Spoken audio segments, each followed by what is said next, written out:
Yay, hey, YouTube. Buongiorno, YouTube. Hope everyone is well. And for those of you that don't know what buongiorno means, it means good day, YouTubers. Hope you are all good. And I'm here again with another prediction video for Clash in Italy. So, I literally just finished Saturday night's main event with the skin of my teeth because my graphics card crashed. So I have a now new and improved graphics card now, so I can now deliver this prediction video without any interruptions. So there are 5 matches on the card and I'm going to run them down. So as they would say in Italy, where Superman will say let's go, I am saying andiamo.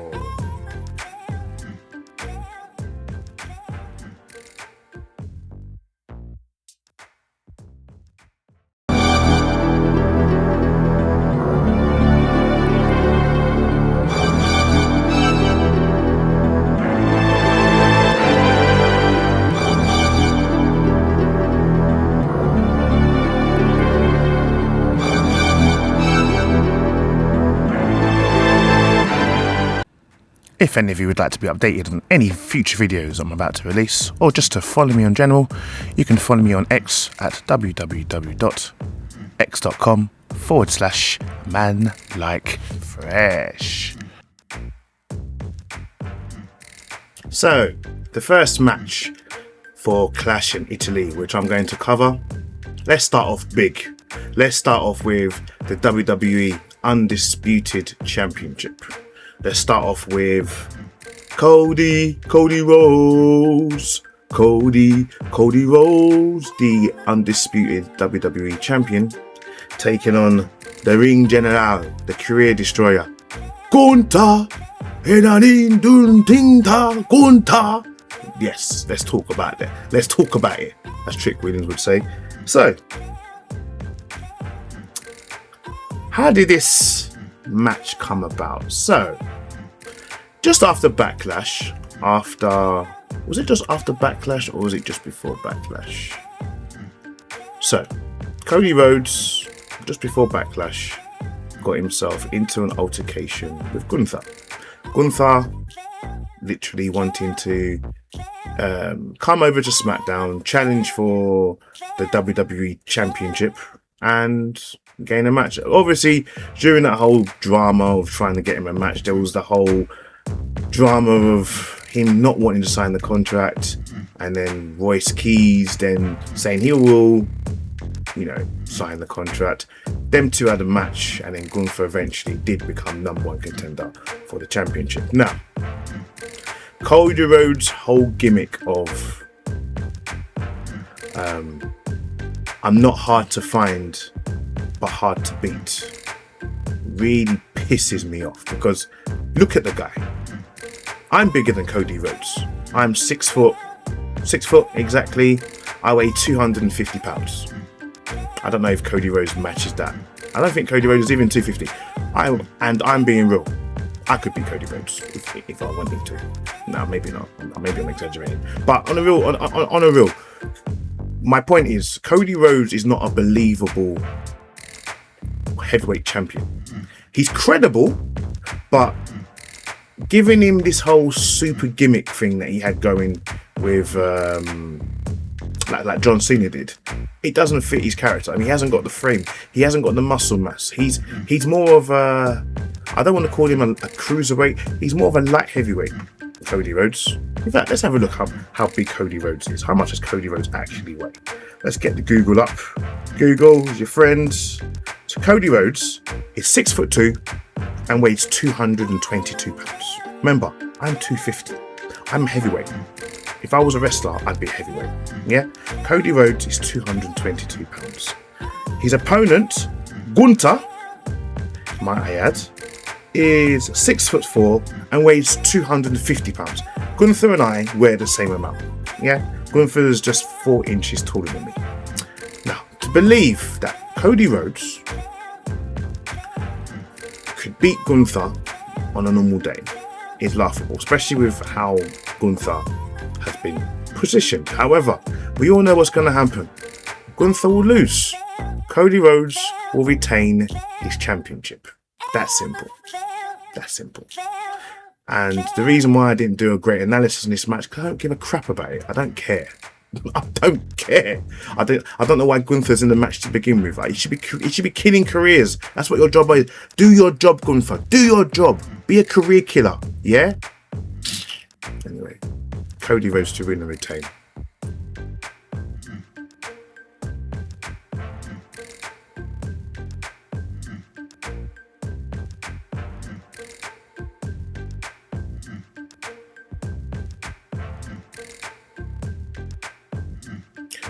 And the next match I'm going to cover will be for the WWE Women's Championship, where current Women's Champion in Rhea Bloody Ripley will defend her Women's Championship against the former WWE Women's Champion in Jade Cargill. Mrs. A Storm is coming. So, as we are aware, Rhea Ripley beat Jade Cargill at WrestleMania for the championship, and since then I think Jade came back just after Backlash, just after Backlash, and interfered in a match that Rhea Ripley, Alexa Bliss and Charlotte Flair were having against another team, which then cultivated into a match this past Saturday, a Saturday night's main event, where Jade Cargill actually pinned Rhea Ripley in the middle of that match. Now, that has now given Rhea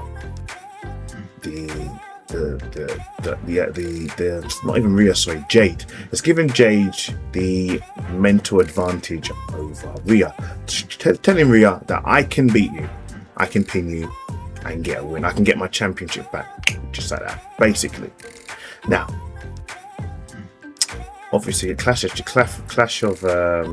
Italy, it will obviously be a case of where these two women will have a WrestleMania rematch, and once that bell rings, it's going to get as physical as it did at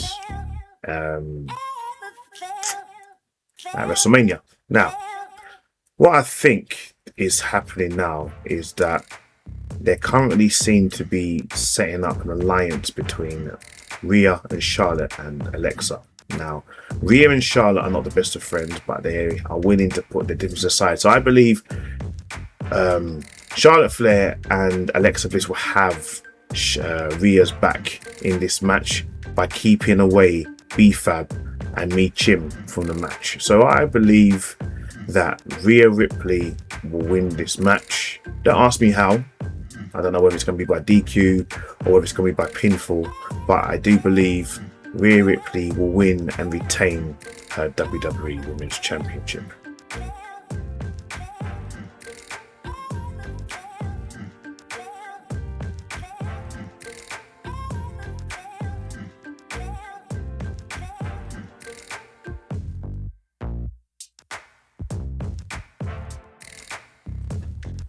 And the next match, which I'm going to cover, will be for the Women's Intercontinental Championship, where Sol Ruka gets a rematch against the Women's Intercontinental Champion in Becky Lynch, but this time it will be for the Women's Intercontinental Championship. So now, as we are aware, this past Saturday, Becky Lynch and Sol Ruka went 1-on-1. Now, because it was a TV special, not a PLE, it wasn't really a match per se. It was more of a exhibition just to test the waters a little bit. The match, I don't think, lasted more than 4 minutes, if that. Because what happened was, in Saturday's main event, Jessica Carr, the referee, I want to say inadvertently, but obviously I don't think it was inadvertently, it was deliberately pulled Jessica Carr in the way of Sol Ruka as she attempted the Soul Snatcher. What came out of that didn't look like a Soul Snatcher to me. It looked like Botchamania again, all over. Botch Snatcher, that's what that was. But anyway, it led to Jessica Carr disqualifying Becky Lynch, and then Sol Ruka won the match. So now it now led to Nick Aldis informing Becky Lynch that Sunday she'll be defending the IC Championship against Sol Ruka. Now, there are a few elements here that I want to discuss quickly before I run out of time, because I don't want to try and make this run over the 3 minutes. Jessica Carr, a lot of people don't realise this. Jessica Carr and Becky Lynch have a little rivalry going on. But what a lot of people don't realise is that Jessica Carr is not actually just a referee. She's actually a legitimate wrestler. She's currently playing the role of referee, but she actually wrestles. She's actually been a champion in other companies, some independent companies behind the scenes. But what's the chances that Jessica is going to officiate this match? Very high. And because she's going to officiate this match, I believe either two things are going to happen. Either Becky Lynch will win the match and she's going to be up in Jessica Carr's face, or what probably could happen, a very big possibility, is it quite possible that because Jessica and Becky Lynch have got this little issue going on, it's probably likely that Jess Carr might be unimpartial.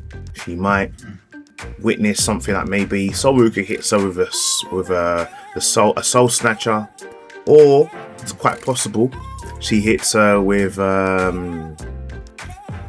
small package and Jess Carr does a fast count. And because there's a fast count, Becky Lynch could lose her championship. Setting up maybe for Becky Lynch to have a program with Jessica Carr, where Jessica Carr comes out of retirement or laces up her boots and actually gets into the ring with Becky Lynch somewhere down the line. That's possible. So I've gone over the 3-minute mark now. Sorry guys. It is what it is. So, what do I think? I'm going to go with the latter, because obviously Becky Lynch is a very big individual on putting over upcoming stars. Like, she put over Maxine Dupree when she won the Intercontinental Championship. She put over returning AJ Lee. And yeah, granted, Becky Lynch has always got the championship back, but she still does the honours and makes her opponents look good. So I'm going to believe that Jessica Carr, if not Jessica Carr, doesn't get involved, whether she gets involved or not, Sol Ruka will win. Nah, Jessica Carr is going to be involved somehow. I feel Jessica Carr is going to screw Becky Lynch over. And I think Jessica Carr is going to screw her over fast count. Sol Ruka becomes the new Women's Intercontinental Champion. And yeah, just leave it there. Sol Ruka to win and become the new IC Women's Champion.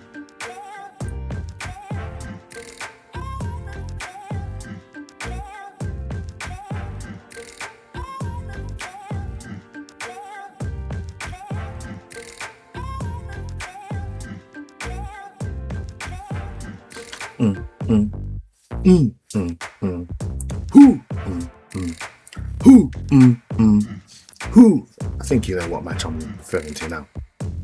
Match 4, which I'm going to cover. The 4th match will be a rematch from WrestleMania. It seems like quite a lot of matches have rematches from WrestleMania, or rematch from something, where the ruler, the destroyer, the eater of worlds, whatever he calls himself, Obafemi, will be taking on the person who we thought retired in the Beast, the Conqueror, the Governor of Suplex City, Brock Lesnar. So, I don't know exactly what happened here. So, was the whole thing planned?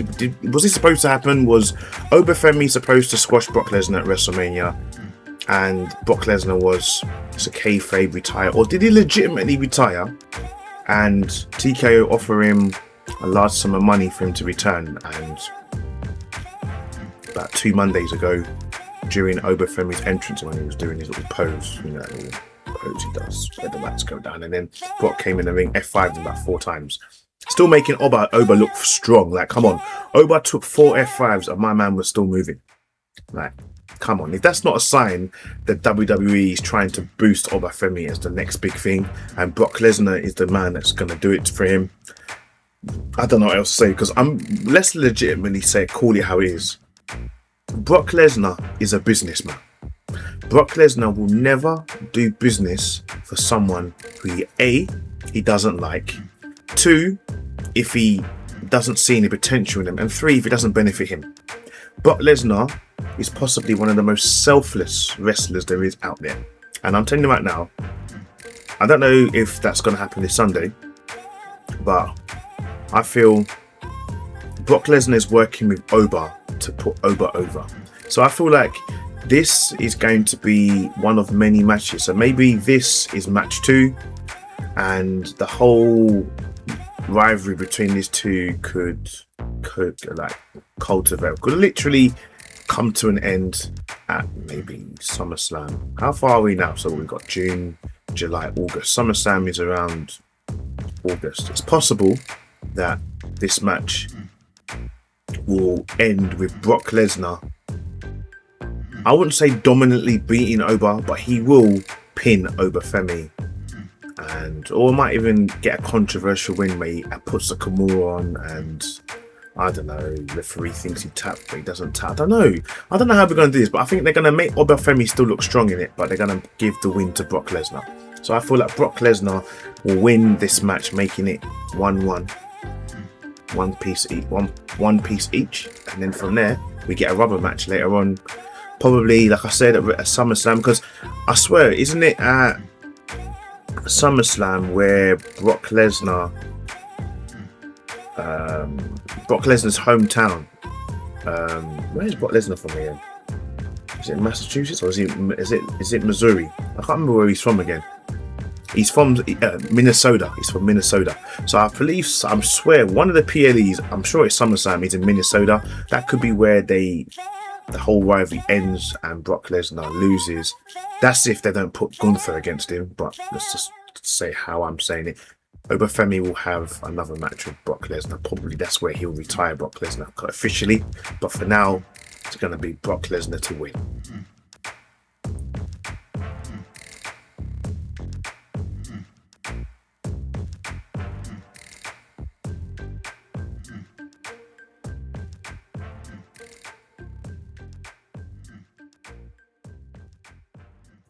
So, I have covered Cody Rhodes versus Gunther for the WWE Undisputed Championship.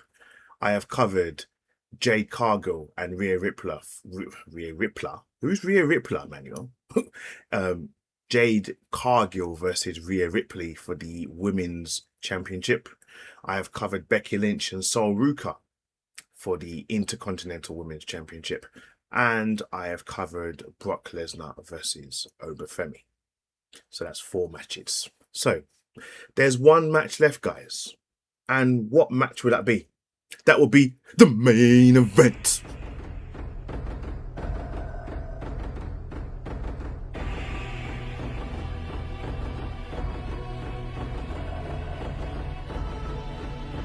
And what I believe will be the main event of Clash in Italy will be Tribal Combat. We've had it before, we know what Tribal Combat is, but let's run down the participants. World Heavyweight Champion, the OTC, Roman Reigns, will be defending his championship for the 2nd time against Jacob Fatu. So, at Backlash, at the last PLE, Jacob and Roman fought in possibly one of the most physical matches of the year. And Roman just barely survived Jacob. He won the match, but he didn't win. He didn't come out a winner. He got dog walked. Jacob beat the living crap out of him afterwards. And that literally led to what we've had over the last couple of weeks, where the Usos and Roman have tried to tame Jacob, and Jacob has now called for Tribal Combat. So now, as we're all aware, we had it with Jay and Roman a couple of years ago. Tribal Combat basically is where 2 Samoans, where one of power, it's like the top dog, the lion of the pack, getting challenged for his position by the younger lion. And in this situation, if the younger lion wins, he becomes the leader of the pack. and the old one falls in line and basically hands the mantle over to the young lion and takes the command of the new lion. However, if the roles are reversed and the old lion, in this case Roman Reigns, retains, then the young lion must submit both emotionally, spiritually, and whatever other form of submission you can do to someone, and must swear loyalty to the tribal chief. So if Jacob, Mr. Oh gas, no breaks with it, you know what I mean, beats Roman becomes his lackey, and Jacob becomes the head of the table, the tribal chief, and the world heavyweight champion. If Roman wins, not only does he retain the championship, Jacob for 2 now becomes his, I don't want to say lapdog, because Jacob is no one's lapdog. He can't be controlled like that. But Jacob is a man of his word. If he does lose, he will probably become the new enforcer for Roman. So it'll be that bloodline all over again. I can't lie to you. I'm kind of fed up with this bloodline storyline. It's gone on too long. I liked it at first, but now it's gone. It's dragged on. But so my prediction is Roman Reigns to retain his World Heavyweight Championship. Jacob for 2 becomes a member of Roman's new family faction. Well, I don't know what it's called. And maybe just like where we got I love you Solo, I love you Roman, might happen. So Roman Reigns to win and retain his championship.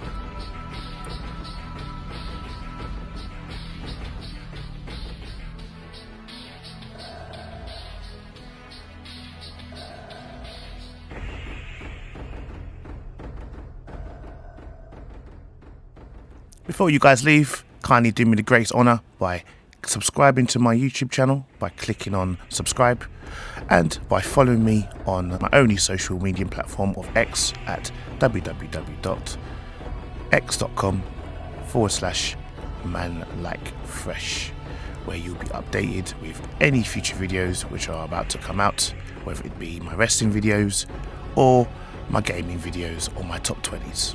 So until next time guys, see you at the next video. Look after yourselves and take care. Bye bye.